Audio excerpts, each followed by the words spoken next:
Welcome to Mindflow Radio. Mindflow Radio. She's Jaylyn. And he's Monty. So buckle your seatbelts and get ready to take a trip towards reality. So which way is that? I think it's towards the sky, just like. Oh, okay. To infinity. To infinity and beyond. Here we are. It is solidly springtime in the north as well as the south. And we are in April 2026. Here we are. Yeah. Okay. It's an interesting time in our culture, as usual. Yeah. Per usual, as it always is, I want to say. And it's an interesting time in our lives because we just took the step to become world travelers and returned from our first voyage over the oceans and to Vietnam. And we're back. Indeed. And so we thought we'd share some things about what we felt, what we noticed, how we experienced it. Yes.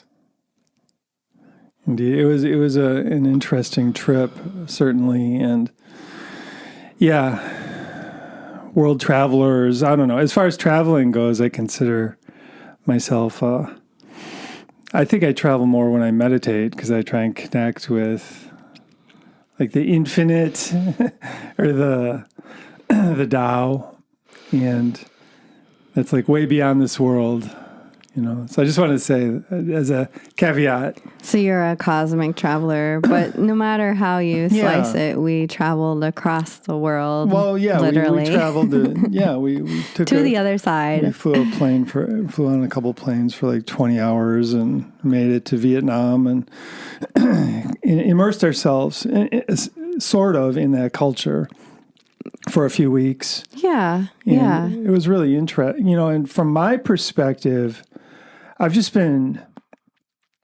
fascinated by the people of Vietnam and just their resilience and their ability to heal and to be and to, I mean, after the what we call the Vietnam War, they call the American War. Really? Yeah. Well, yeah. Well, of course, it was the American War for them, and I'm old enough where I remember the end of the American War, the Vietnam War. I watched it on the news. You know, I was 12 years old, and there we are. You know, the American troops are pulling out, and I remember watching just the news as to what was going on. But what's really amazing to me is how have the people in Vietnam recovered from that just a horrendous, terrible event in their history, and how, I mean, talk about trauma. Yeah, it was mind-blowing. Talk about trauma. Yeah, I mean, the people of that country were just welcoming. They're welcoming. They're peaceful. Right, they were. They were very. They worked together very kindly with each other. Yeah. And there was just this feeling of general acceptance and presence. Yes, I agree. Yeah, and they were there with each other. And then we found out that culturally speaking, in Vietnam, it is considered rude to complain. Yeah. Which I think is a huge component in their overall healing. Yeah. Because when you think of it, it's complaining. If I'm going to complain about something, I'm complaining about something that happened in the past, probably, or is happening right now, and I'm just like dissatisfied with it. I'm going to complain about it, and I'm going to, in my complaining, most likely I'm going to be judging people, pointing fingers, you know, developing like a holier than thou perspective, and there's this general lack of overthinking. I didn't understand it for a while. But when I think about it too, because Thich Nhat Hanh was from Vietnam, and he really started a massive peace movement that spread across the world. Yeah.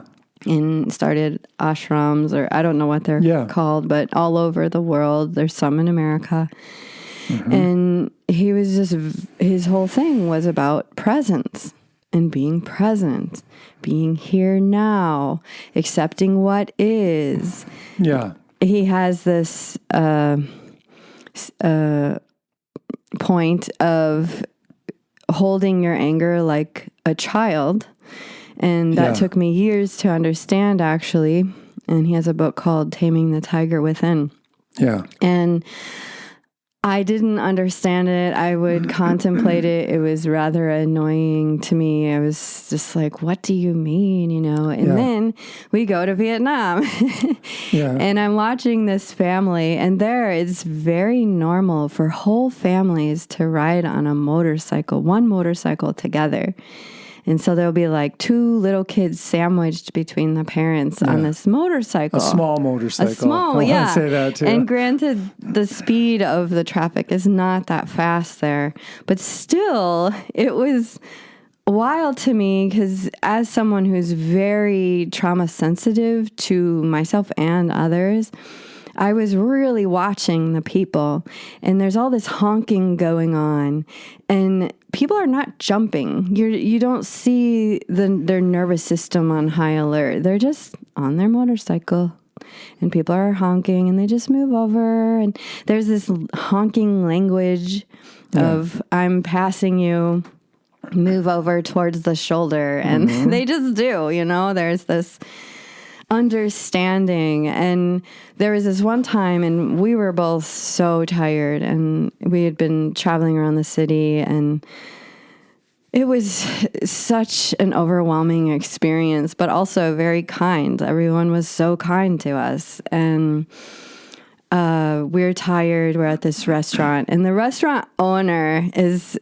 personally helping us, and she was very nice. And I was watching these families on their motorcycles, and there was this one in particular, and not just one, but one in particular, where the little kid was throwing a massive tantrum. And the energy of the parents was just so present and really not bothered by this tantrum. Yeah. They were not like, shut up, or no more crying, or, there was no, hurry up and get your tantrum over with. We have somewhere to go. They just put this little one in between them and went. And I was just like, oh, that's what Thich Nhat Hanh means. It finally all made sense to me what he meant by taming the tiger within. Yeah, you just see you have this part of you throwing a massive tantrum, and it's like, hey, honey, you're throwing a tantrum. Okay, I got you. We got to go. Well, and you think of it too, if we're able to tame the tiger within us, that we can actually use that energy in different ways.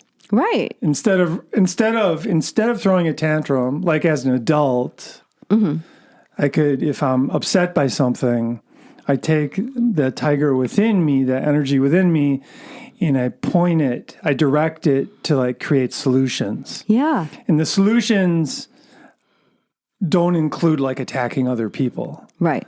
Either judging people or attacking people or slandering just like people. willy-nilly attacking. Like a tiger is very focused and direct, and it's doing its hunt. Maybe it's going to hunt somebody or something. Well, it's got to eat. It's very effective.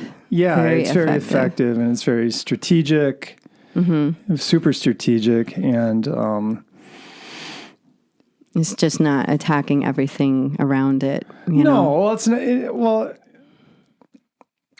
It's not just lashing out. Right. It's controlled. It's this controlled energy that which the Vietnamese have really mastered, because if they hadn't been able to master that, they would just be wrecked to this day from the Vietnam War, because that was 3 generations ago, which is not that long ago. Right. It was very fresh. I mean, when I would see like an older person in Vietnam, I'm like, ooh, okay. So they've been through it personally. And survived. Yeah, right. And forgave enough. Maybe, forgave enough. The younger generations certainly are not, they're not walking around with like grudges. Yeah, that was the most interesting part, is because in America, we're really having to deal with epigenetic trauma and really being open and aware of how a generation passes on its trauma.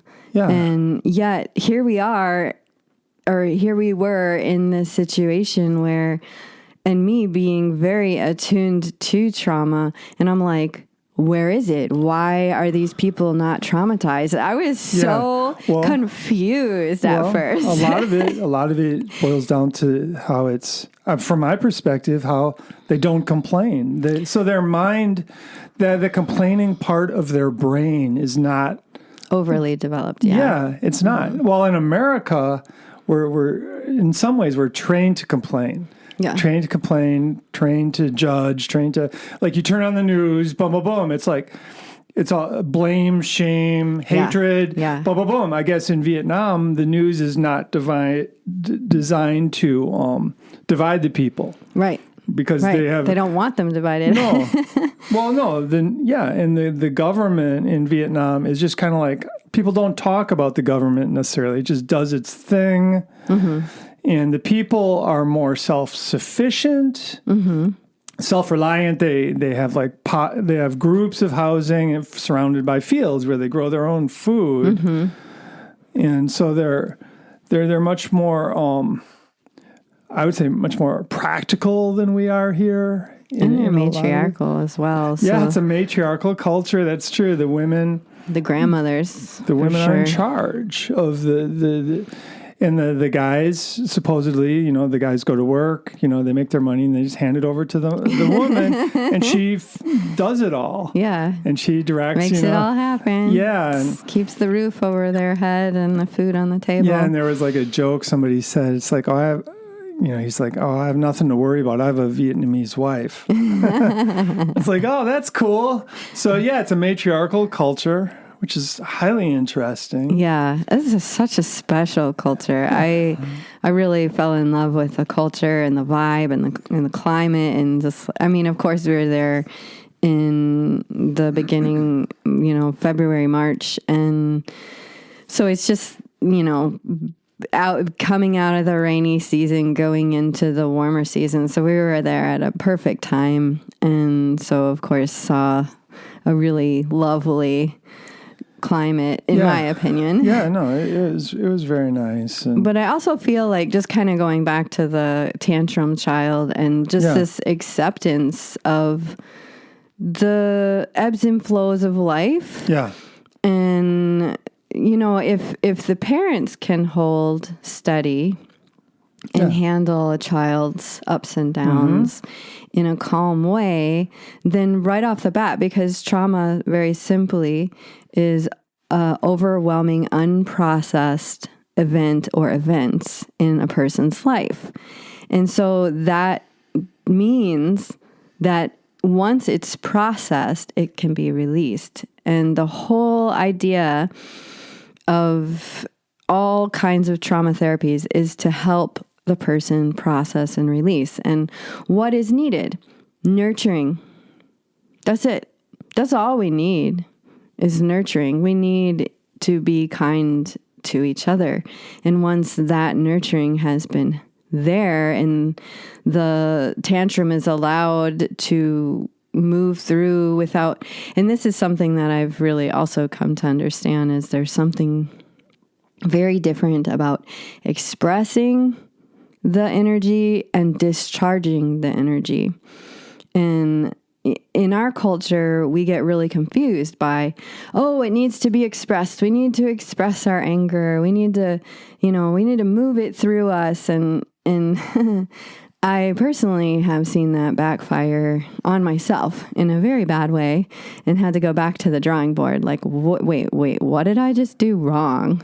that didn't work, and Right. through my studies, finding that discharging is what is needed, not expressing. So what's the difference? Expressing is when you're merged with it and you are the anger and you need to be heard, just like the 2-year-old. I need to be heard. I'm having a hard moment and I want to be seen. I want to be heard. And once we can also be the adult and the one having the tantrum and go, okay, I see you. And I'm the adult, so we're going to go ahead with life, and you can do your thing, and I love you, but I'm just going to hold on to you so you're safe, and we're going to get on the motorcycle and keep going, Right, rather than... And it discharges because that loving, nurturing vibe is like holding you, and so part of you is having a tantrum, part of you is holding that part of you having the tantrum, and then all of a sudden it processes. And it's just a very, I think that's how this culture is doing so well, because it's not like a huge trophy, like, oh, you processed your trauma, here's your trophy, like it's something that just happens, and it's evidenced by the next generation. So it's not any kind of big pat on the back or... No, it's just life. Yeah. I mean, on some level, it seems like the Vietnamese culture, just in general, the people perhaps are more mature, and they're more balanced, and they're more present, and, it's just really interesting to be immersed in that for a couple of weeks and to really notice it and to feel it and to see like the difference in their belief system and the difference in just their perspective on what life is. That's another thing I noticed about the Vietnamese is whether they were at work or on the road or whatever, everything just seemed like, oh, this is life. Yeah. This is life. Present. I'm at work. This is life. That's okay. I have all my coworkers and we tend to get along and we're all working together and it's okay. While in America, it's sort of like, oh, you're at work or This you're sucks. at home. Work sucks. It all sucks. The whole goal is to not work and to not be productive and just have, all the stuff. While in Vietnam, it's like, no, we have to be productive because we have to grow our food and we have to blah, blah, blah and feed the people. And it's a much more practical and effective society in ways. And it was in some ways, it was really challenging for me because people are like, where are you from? Like Vietnamese people, I'd be like, USA. I didn't know how to say it. America. Yeah. And they're like, oh, okay. I was like, ooh, I mean, but we also talked to people who live there, who are from here, and they said, no, the Vietnamese really appreciate Americans being here. Right. So we softened a little bit about our apprehensions. And right. And then once we really noticed how, like even in the cities, how safe it was. It was hectic. And maybe just like... overwhelming. Yeah. But there was this level of just like, everybody's pretty cool. And I looked up some statistics about the Vietnamese people, and hardly any of them are on psych meds, for example. And hardly any of them are dealing with like meth addiction and, heroin addiction and all that. So that's like... I don't know. They've got that under control. And I think a lot of it is just their mindset.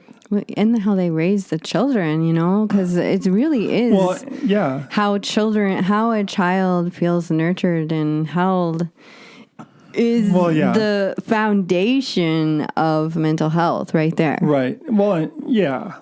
And how, all the conditioning that we gather as children.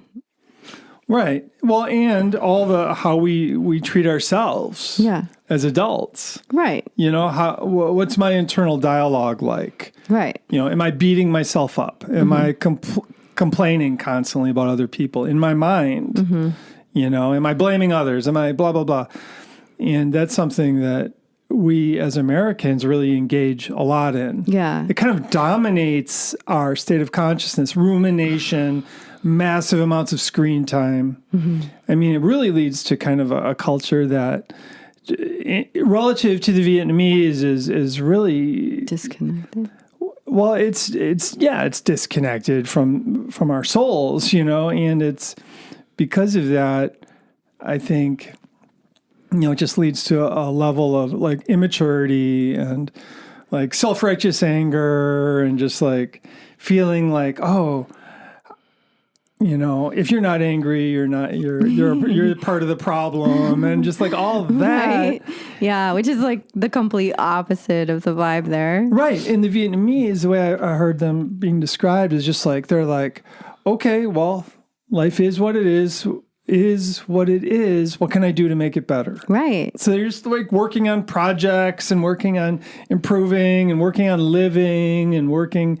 Yeah. It's this thing. It's just different vibe for sure. And yeah, I really loved it. I thought it was just highly educational for me to be there and to witness it. And I really tried to, I felt like my mind was actually taking on some of the Vietnamese philosophy because it's essentially that's pretty in line with the way I feel too, you know, but just it's like there's a huge level of radical acceptance that has helped them heal. Yes, agreed. You know, and what is radical acceptance? It's taking whatever is in front of us, whatever it is, and accepting it. Yep. Instead of taking whatever's in front of us, but I don't accept this. You think that's like a toddler's perspective of throwing a fit. Yeah. I don't accept this. I don't want to get on the motorcycle. No. You know, it's like, no, I accept what is in front of me and I'm going to do what I can to improve it. Yeah. That's radical acceptance. And that's what the Vietnamese have. And that's what I'm trying to develop in my own mind. And I think I'm moving in that direction, you know, and which is super helpful because then I'm able to like let go of all the mistakes I've made in the past, right? Because there's that too, right? If we're pointing the fingers and complaining in our minds constantly, then I'm also complaining about myself. How could I have done that? That was a bad move. That was a bad move. Blah blah blah blah. You know, and that kind of narrative can keep running in our minds. And then bam, bam, bam, our self-esteem gets lower and lower and we're like frustrated. And we're angry at ourselves, then we're just going to be angry at others because that's the way the mind works. Isolated, alone. Yeah, or just you have your little group of people, your little bubble, and you hate those other people over there. Well, I also feel that there's a lot of people who are alone in this culture. There's a lot of loneliness. There's a lot of isolation. And yeah, well, you know, and one way of looking at loneliness too is you might be surrounded by people. Right. But if you're not connected with your own soul, then maybe or the moment. Well, the moment which leads to your soul, which leads to connection with your soul, then we're lonely no matter what. I would suggest, and somebody could be a monk somewhere living on their own and not be lonely. Right. You know, if they're connected with their soul and the universe, and the divine, and all that, that's not a lonely perspective. Right. Yeah. But if it's like, oh, you know, the American dream of just having all this stuff and power, and that can we can be addicted to that philosophy, and then in trying to follow through with that philosophy and just competitive, got to compete with each other. That's the thing about the Vietnamese; they're not competing; they're working with each other. You know, and you can feel it, and you know, we don't know the language, so of course this is sensation, and also, you know, just talking to people who live there. who I was training with. And just like looking at how the culture functions and how, you know, the number of people in prison and just all that, you know, I mean, it's like. But I'm saying that, well, yeah, you did research on statistics and we had many conversations with people who have become expats there and do live there, speak the language, talk to, you know, have married in and things like this, you know. So we had the opportunity to really speak with people who knew the culture. So we weren't just feeling it out. No. You know, yeah, we were having great conversations with people. That's kind of like we were doing research. Yeah, we were really trying to understand what we were feeling because we were like, wait, what is this? Yeah.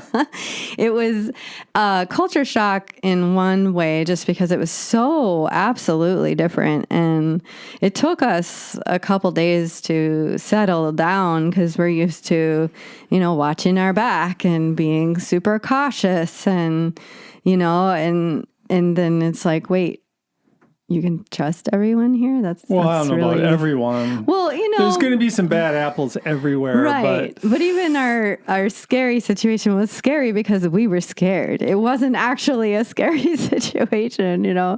It was like, oh, no, we're in a big city and, oh, we're in this taxi and what do we do? Oh, no, you know. And it's like we really had worked each other up vibrationally and we're scared. But in retrospect, it was like, oh, that wasn't that bad.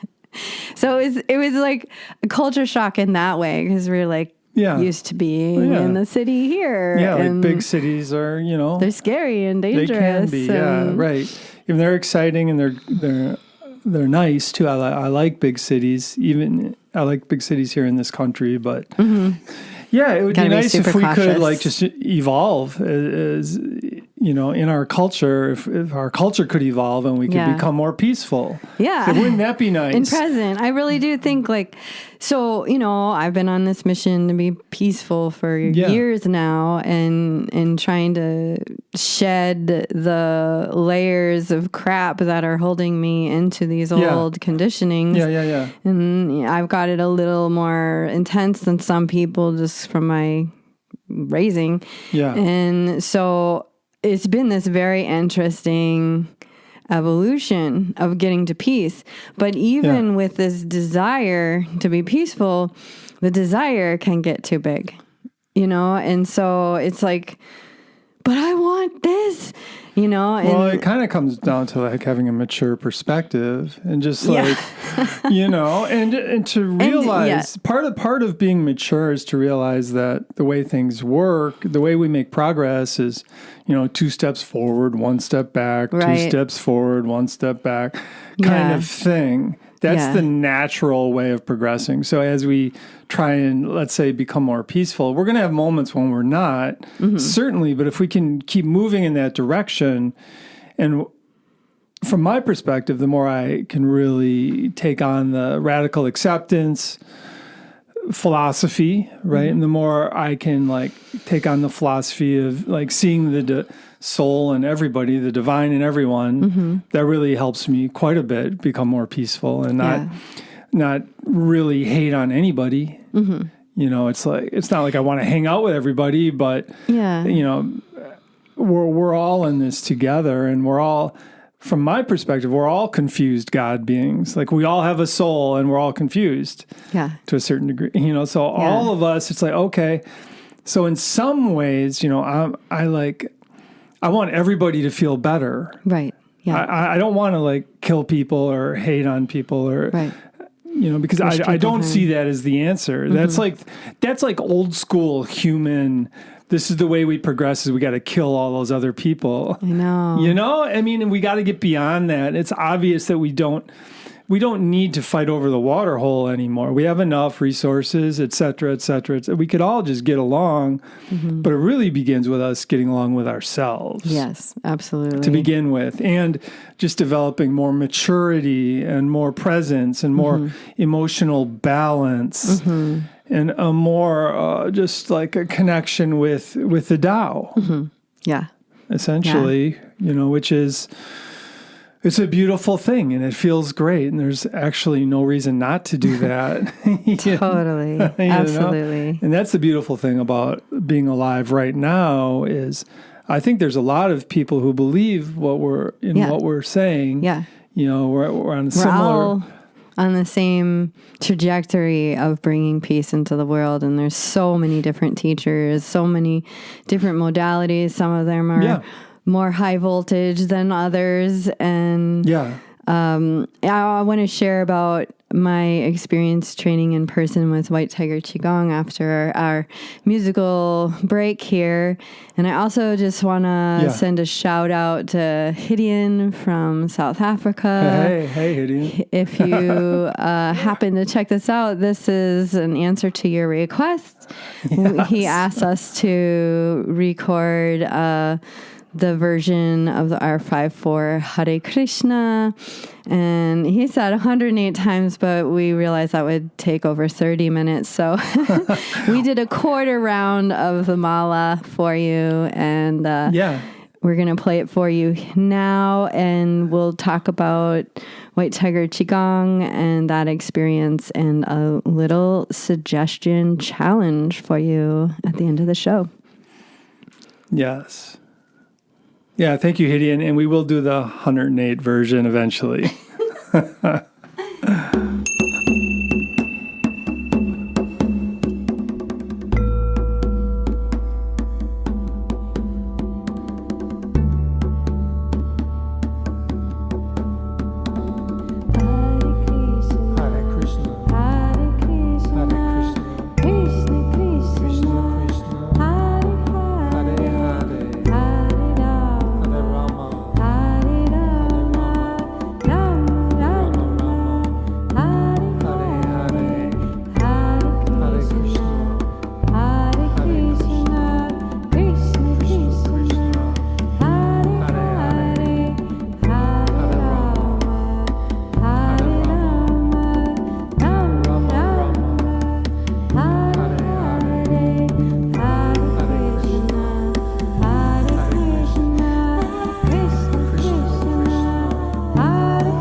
Krishna Krishna, Hare Hare, Hare Rama, Hare Rama, Rama Rama, Hare Hare. Hare Krishna, Hare Krishna, Krishna Krishna, Hare Hare, Hare Rama, Hare Rama, Rama Rama, Hare Hare, Hare Krishna, Hare Krishna, Krishna Krishna, Hare Hare, Hare Rama, Hare Rama, Rama Rama, Hare Hare, Hare Krishna, Hare Krishna, Krishna Krishna, Hare Hare, Hare Rama, Hare Rama, Rama Rama, Hare Hare, Hare Krishna, Hare Krishna, Krishna Krishna, Hare Hare, Hare Rama, Hare Rama, Rama Rama, Hare Hare, Hare Krishna, Hare Krishna, Krishna Krishna, Hare Hare, Hare Rama, Hare Rama, Rama Rama, Hare Hare. Hare Krishna, Hare Krishna, Krishna Krishna, Hare Hare, Hare Rama, Hare Rama, Rama Rama, Hare Hare. Hare Krishna, Hare Krishna, Krishna Krishna, Hare Hare, Hare Rama, Hare Rama, Rama Rama, Hare Hare, Hare Krishna, Hare Krishna, Krishna Krishna, Hare Hare,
You can also check us out on Insight Timer, which, by the way, it seems like a lo-fi TV/social media for the conscious community. Also, if you'd like to have one-on-one sessions with us, look us up at mindflowradio.life. mindflowradio.life. Peace and love to you all. All right. I hope you enjoyed that. And just take a moment to notice how your heart chakra feels, because Hare Krishna is a heart opener. So just tune in for a breath or two and notice what you notice. Part of being at peace and being present is also being subtly aware of our energy. And so the more introceptive we become, the more aware we are of what's going on inside of us, then the better we get at proprioception, which is the energy that is outside of our body. And as we get good at both of those, we start to really be able to walk through this world with more confidence and more self-esteem. Yeah, and we're able to understand the relationship between our thoughts and how we're feeling. Mm-hmm. Exactly. I'm having this certain thought, and this is the way my energy feels. Yeah.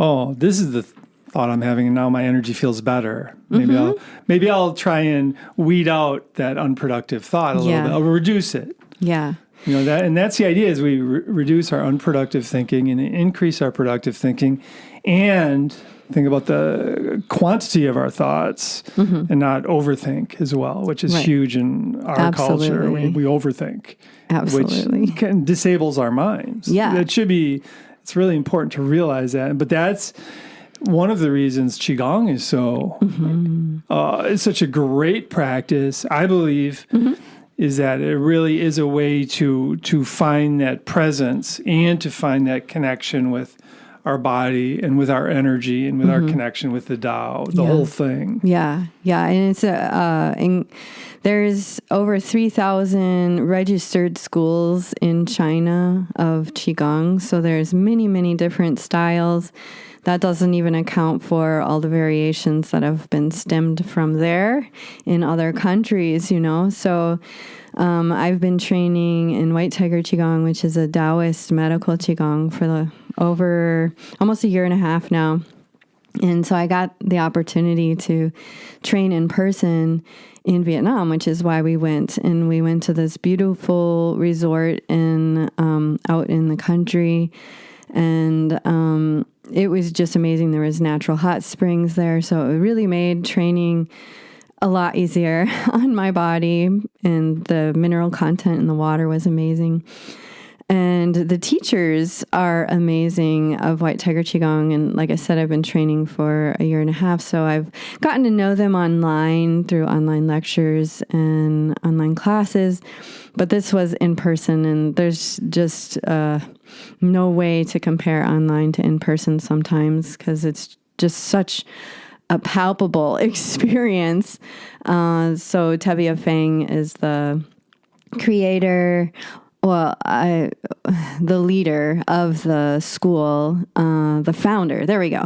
The founder of the school and lead teacher.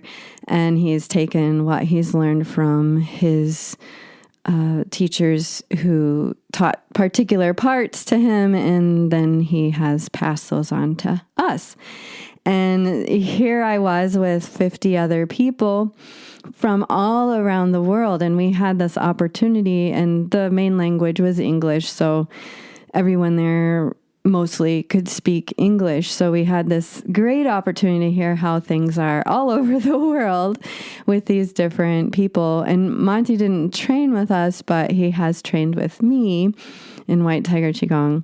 Yeah. But he was working on his book that is coming out soon, and doing his own practices and meditations and such. Yeah. And meanwhile, I was working with this training from 7 a.m. to 6 p.m., with, a nice breakfast and lunch break. But it was a lot of work for my body and my mind. And one of the foundational principles that I feel is important to talk about as we're talking about different cultures, and especially the Vietnamese culture, which is, Tevye lives in Vietnam, so he's really taken on the view and the Taoist perspectives that are culturally everywhere there. And the idea of balancing our emotions. And in medical Qigong, it's the 5, it's very similar to traditional Chinese medicine, and the imbalances versus the balances. So a quick overview. We have 5 yin organs in our body. We have the lungs, which hold our grief, sadness, and depression. We have our heart, which holds the excess desire, wishing life was different, that jealousy, and also that tantrum child that wants it a different way. And then we have our liver, which holds our anger, frustration, annoyance, irritation. Then we have our kidneys, which hold our fear, our holding back, the apprehension that anything is safe to begin with. And then we have our spleen, which is on the left, liver's on the right. The spleen holds our overthinking and our doubt and our rumination and our anxiety. So when any of these are out of whack for long enough, they pull other ones out of whack too, because it's a system. It's a holistic system that one feeds into the next. And when there's, it can start with one imbalance, but then it leads to everything being imbalanced. And so then we have to figure out, well, where did this begin and where do we need to start? So when we want to rebalance the body and the energy and the chi in the body, we have to figure out where to begin. And so for me, that's been a very interesting journey, and working with TCM people as well as Tevye and White Tiger Qigong, and trying to figure out where to begin because I was so out of whack from my own conditioning. And in the end, I am definitely getting rebalanced, and it has taken starting from different angles at different times, depending on what's the loudest and out of whack. And I'd say that in our culture, there's this cultural imbalance with the heart chi and the liver chi. And what are those two? What do they represent? The heart chi would be that tantrum child that wants it a certain way. Yeah. And the liver would be, well, I'm going to fight you for it. I'm going to... the anger stuff. Yeah, the anger. Everything starts in the mind, and then the mind affects the body. Yeah. Basically. Yeah. So then the Qigong, the whole idea is that we begin to recognize this conditioning and we recognize the loops. And then from there, we can stop the loop with 1, acknowledging, 2, giving it a different skill. So that's where the Qigong comes in.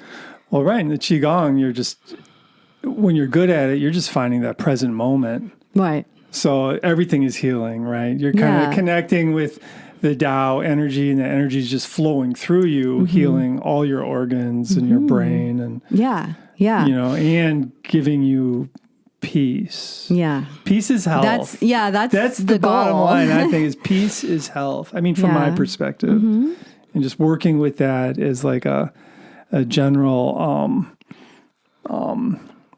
rule for myself to follow. Yeah. And so that kind of brings up the idea of virtues, and virtues are character strengths that we build, right? And so one of our challenges was to, 1, really embody the virtues of White Tiger Qigong, which are wisdom, benevolence, courage, patience, and sincerity, and to not just say them, but to feel them. And then we were encouraged to come up with 3 of our own virtues that we want to cultivate over the next year. And this got me. I really spent hours and days thinking about this. What are the 3 virtues beyond the 5 that are personal? And if I could have them, they would give me the foundation to do and be and dream and create everything that I want to see in the world. So that is where I wanted to kind of go for a few moments because we're almost out of time. But I wanted to encourage that curiosity and that contemplation of what is a virtue? And 2, what virtues do you want to develop within yourself that would enrich your character and give you the foundation that you're looking for? And I know that you and I have talked about this a lot. So what virtue have you decided on cultivating? Oh, I mean, benevolence. Okay. Which is making decisions for the greater good of all. Yeah. I mean, and being benevolent towards myself too. Benevolent towards others. And, I don't know, courage is a good one. And balance, I guess. Okay. Yeah. Knowing when you're in balance so you can be in balance. Yeah. Having the ability to just find the present moment when. Yeah. That is so key. Oh my gosh. And just having more agency over my mind state. So having some control over my mind. Maybe not total control, but I am able to turn the dial a bit. Is there a word that covers that, or is it more just like the feeling that you're cultivating, or have you found the word that sums that up? Well, agency. Agency? I would say, because if I have agency over my mind, then I have the ability to kind of direct my mind. Okay. Yeah, rather than my mind just running on its own, which that is the habit, right? Nobody really teaches us we can have agency over our thoughts. Yeah. But once we realize, oh, wait a minute, I can. Right. And then you can we can start dialing in just the ideas and the peace that we were looking for. Moments of quiet, etc. Those moments of quiet are so key. Yeah, the one that I'm really, really, really, really want to cultivate is presence. I want to. One thing that I came to realize this last week was that when I can't be present, especially in meditation and Qigong, that is a really good sign that my wounded child has taken over. And that tantrum child is just throwing her arms around and having a really pissy time. And so is your tantrum child, is that your shadow? Well, sure. Yeah. Okay. I mean, if you think about, we're all made of many parts, or, there's the internal family systems, which is a great modality that's helping many people grasp this idea of the wounded child inside of them. And for me, it takes over without me noticing. All I can tell is that I'm not present and I can't get present, and I'll be doing my meditation and I just can't get present. And I'll be present for 2 seconds and then I'm back worrying and freaking out. And and it's really, what's the word? Disconcerting. Sure. I feel I have all the tools. I have the know-how. What is wrong with me? And that's where good friends can come in and come from the outside and be like, oh, this is what I see. So, I'm super grateful for that. But point being, presence. If I can have my finger on the pulse of my presence, then maybe I can catch it a few days early before I say stupid things that I regret. and get into my needy self and be like, oh, I need to know, I need to be approved of, I need. Right. So that's like the ego voice just chattering. Yeah.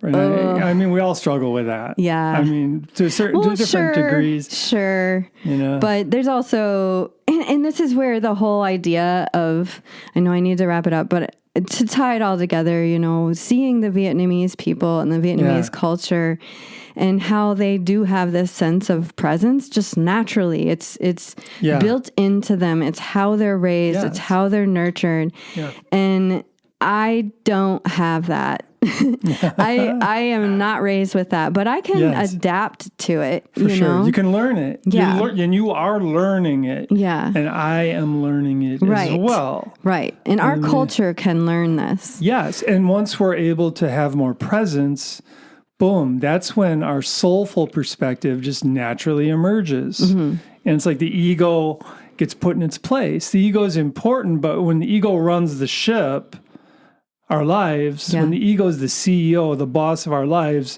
things get pretty crazy. Yeah. But if our soul is in charge of our lives and our ego is like our middle manager, that's when things work well. Yeah. And that's like a whole subject right there, because I a healthy ego versus an unhealthy ego. And that kind of just goes back to the wounded child being in charge. And, you know, so I mean, there's so much there that we will have to go into another time. Yes. But I just want to send a shout out to all of my White Tiger Qigong tribe. Thank you for being you. Thank you for training with me. Thank you for teaching me.